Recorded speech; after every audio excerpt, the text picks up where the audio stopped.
नमस्कार, मैं हूं सलामत अली खान। हम डिस्कस कर रहे थे द वेस्टलैंड को। पिछली वॉल्यूम में हमने इसका ओवरऑल इंट्रोडक्शन किया था और अब हम इसे डिस्कस करेंगे सेक्शन वाइज और हर लाइन को डिस्कस करेंगे। इससे पहले कि हम हर लाइन को डिस्कस करें, मैं आपको बता देता हूं कि कौन सी चीज़ों को ध्यान में रखते हुए आपको आगे बढ़ना है और एग्जाम में किस प्रकार के क्वेश्चंस द वेस्टलैंड से संबंधित पूछे जाते हैं। पहला क्वेश्चन जो इस प्रकार से पूछा जा सकता है कि द वेस्टलैंड के जो 5 सेक्शन हैं उनका क्या सीक्वेंस है या उनका टाइटल क्या है। दूसरा क्वेश्चन ये पूछा जा सकता है कोई भी कैरेक्टर देके या कोई भी इंसिडेंट मेंशन करके कि ये एपिसोड या इंसिडेंट कौन से सेक्शन में आता है, तो वो भी आप ध्यान में रखोगे। इसके साथ ही बहुत सारी फ्रेजेज में कुछ सिंबल्स यूज किए हैं, वो हमें ध्यान में रखना है कि कौन सी फ्रेज किसका सिंबल है, क्योंकि बिना सिंबल्स को समझे हुए हम द वेस्टलैंड को समझ ही नहीं सकते हैं। और सबसे इम्पॉर्टेंट क्वेश्चन जो पूछा जाता है वो कुछ फ्रेजेज या कुछ एपिसोड जो आएंगे वो ऑथेंटिक सोर्सेज से लिए गए हैं, तो उस ऑथेंटिक सोर्स का नाम भी हमें ध्यान में रखना है जहाँ से वो इंसिडेंट, एपिसोड या कैरेक्टर लिया होगा। तो शुरू करते हैं इसका पहला सेक्शन जिसका टाइटल है the burial of the dead. इस टाइटल को इंग्लैंड के चर्च में जो बेरियल सर्विस होती है वहाँ से लिया गया है और उस बेरियल सर्विस का फुल टाइटल होता है the order for the burial of the dead. इस सेक्शन में टोटल 76 लाइन्स है, इसे आप ध्यान में रखिएगा। तो इस वॉल्यूम में हम शुरुआत की 4 लाइन्स को डिस्कस करेंगे जिससे आपको अंदाजा हो जाएगा कि आपको ये पोएम किस हिसाब से पढ़नी है। April is the cruellest month, breeding lilac out of the dead land, mixing memory and desire, stirring dull roots with spring rain. इन 4 लाइनों का हम बैकग्राउंड देख लेते हैं कि किस प्रकार से एक सिनेरियो तैयार किया हुआ है। द वेस्टलैंड के अंतर्गत हमें पता है कि लोग स्पिरिचुअली डेड हो चुके हैं और लैंड जो है वो बंजर है, वहाँ पर किसी प्रकार की वनस्पति नहीं उगी हुई है क्योंकि विंटर सीजन चल रहा है। लोग स्पिरिचुअली तो डेड हो ही चुके हैं, अब वो सेक्सुअलिटी और मॉडर्निटी की तरफ ही बढ़े हुए हैं। तो ऐसे में लाइलक एक प्रकार का पौधा है, एक झाड़ी होती है जिसपे पर्पल या वाइट कलर के फ्लावर्स आते हैं। ये आप देख सकते हो पिक्चर में, ये होता है लाइलक्स। जैसे ही स्प्रिंग सीजन आती है तो लाइलक्स के जो सीड जो वेस्टलैंड में दफन थे, डेड सॉइल में दफन थे, अब स्प्रिंग की सावर गिरने से वो लाइलक्स जो है वो खिल जाते हैं।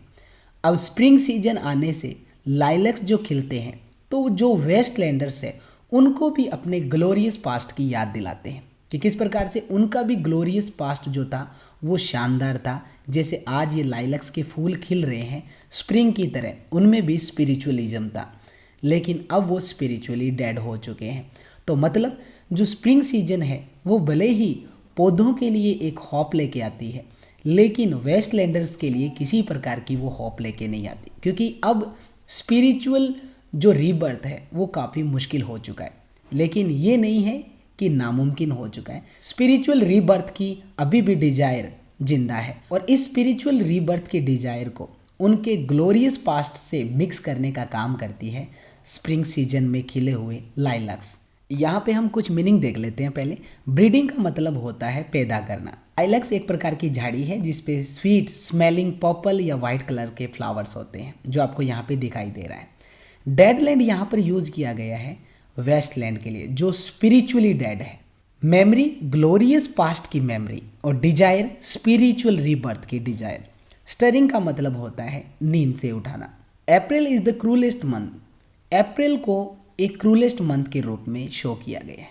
किनके लिए? वेस्टलैंडर्स के लिए। देखिए इंग्लैंड में स्प्रिंग का जो सेकंड मंथ होता है वो अप्रैल होता है, तो जाहिर सी बात है कि अप्रैल जो है वो स्प्रिंग को डिनोट करता है और अप्रैल जो है वो स्प्रिंग सीजन का मंथ होने की वजह से यूनिवर्सली वेलकम होता है, हर जगह इसका अच्छे से वेलकम किया जाता है।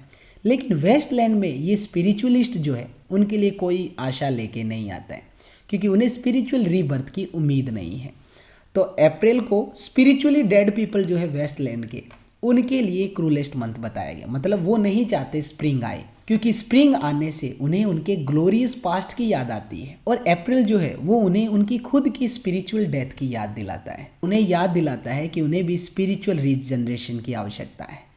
तो अप्रैल को उनके द्वारा वेलकम नहीं किया जाता है। Breeding lilacs out of the dead land. अब अप्रैल जैसे ही आता है, मतलब स्प्रिंग सीजन जैसे ही आती है, तो डेड लैंड के अंतर्गत जो लाइलैक्स के जो सीड्स जो दफन थे अब वो उगने स्टार्ट हो जाते हैं, मतलब अब वो पौधों का रूप ले लेते हैं, उन पे फूल खिलने लग जाते हैं।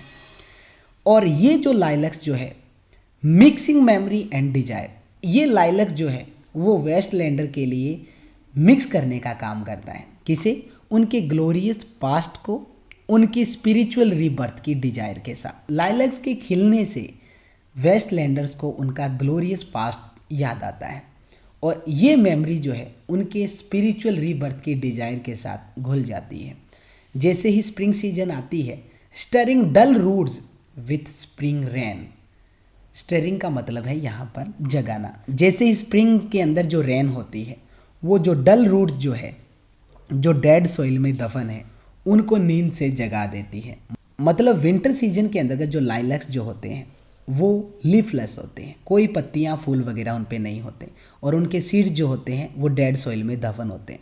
लेकिन अप्रैल में जैसे ही स्प्रिंग शावर होती है, स्प्रिंग रेन आती है, वो इन लाइलैक्स को न्यू प्लांट्स में ग्रो कर देती है और ये लाइलैक्स जो है वो वेस्टलैंडर्स के ग्लोरियस स्पिरिचुअल पास्ट को उनकी स्पिरिचुअल रीबर्थ की डिजायर के साथ ब्लेंड कर देते हैं, मिक्स कर देते हैं। मतलब लाइलैक्स यहाँ पर सिंबल है डेथ इन लाइफ।